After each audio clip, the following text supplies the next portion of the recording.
जय श्री राम दोस्तों, आज हम जानेंगे कि सुंदरकांड से जुड़ी आध्यात्मिक बातें। लास्ट तक जरूर देखिए।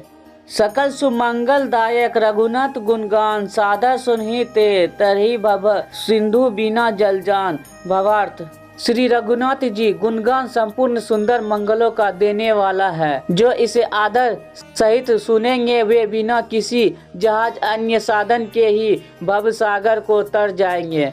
सुंदरकांड की रामचरितमानस का पंचम सोपान है। रामचरितमानस महर्षि वाल्मीकि द्वारा रचित रामायण पर आधारित महाकाव्य है।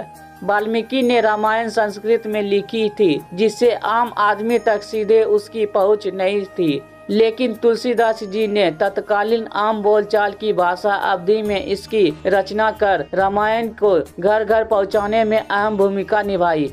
लोगों की जुबान पर मानस चढ़ने का एक कारण यह भी था कि आम बोलचाल की भाषा में होने के साथ साथ इसमें गहता है, एक तय है, एक गति है। वैसे तो रामचरितमानस में तुलसीदास ने प्रभु श्री राम के जीवन चरित्र का वर्णन किया है और प्रेमानस के नायक मर्यादा पुरुषोत्तम भगवान श्री राम ही है।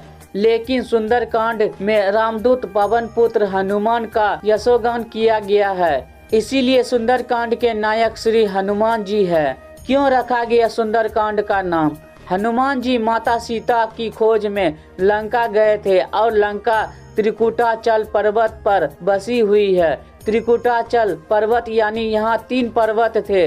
पहला सुवेल पर्वत, जहाँ के मैदान में युद्ध हुआ था। दूसरा नील पर्वत, जहाँ राक्षसों के महल बसे हुए थे। तीसरे पर्वत का नाम है सुंदर पर्वत, जहां अशोक वाटिका निर्मित थी। इसी वाटिका में हनुमान जी और माता सीता जी की भेंट हुई थी। इस कांड की सबसे प्रमुख घटना यही हुई थी, इसीलिए इसका नाम सुंदरकांड रखा गया। शुभ अवसरों पर सुंदरकांड का पाठ क्यों करते हैं? दोस्तों, शुभ अवसरों पर तुलसीदास जी द्वारा रचित रामचरितमानस के सुंदरकांड का पाठ किया जाता है। शुभ कार्यों की शुरुआत से पहले सुंदरकांड का पाठ करने का विशेष माना गया है। जबकि किसी व्यक्ति के जीवन में ज्यादा परेशानियां हो, कोई काम नहीं बन पा रहा हो, आत्मविश्वास की कमी हो या कोई और समस्या हो, सुंदरकांड के पाठ के शुभ फल प्राप्त होने लग जाते हैं। कई ज्योतिषी या संत भी विपरीत परिस्थितियों में सुंदरकांड करने की सलाह देते हैं। सुंदरकांड का पाठ विशेष रूप से क्यों किया जाता है? माना जाता है कि सुंदरकांड के पाठ से हनुमान जी प्रसन्न होते हैं। सुंदरकांड के पाठ में हनुमान जी की कृपा बहुत ही जल्द प्राप्त हो जाती है।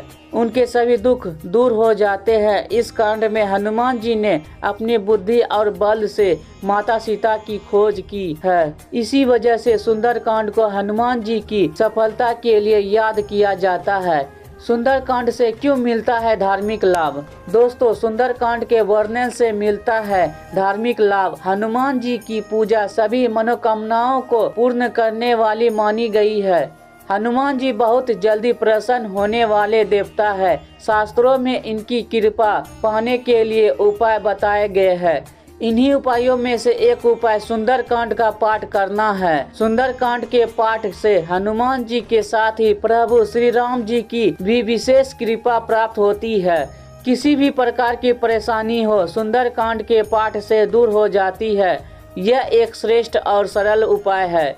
सुंदरकांड से क्यों मिलता है मनोवैज्ञानिक लाभ? वास्तव में श्री रामचरितमानस से सुंदरकांड की कथा सबसे अलग है। संपूर्ण श्री रामचरितमानस भगवान प्रभु श्री राम के गुणों और उनके पुरस्कार को दर्शाती है। सुंदरकांड एक ऐसा मात्र अध्याय है जो प्रभु श्री राम के भक्त हनुमान जी की विजय का कांड है। मनोवैज्ञानिक नजरिए से देखा जाए तो यह आत्मविश्वास और इच्छा शक्ति बढ़ाने वाला कांड है। सुंदरकांड के पाठ से व्यक्ति को मानसिक शक्ति प्राप्त होती है। किसी भी कार्य को पूर्ण करने के लिए आत्मविश्वास मिलता है।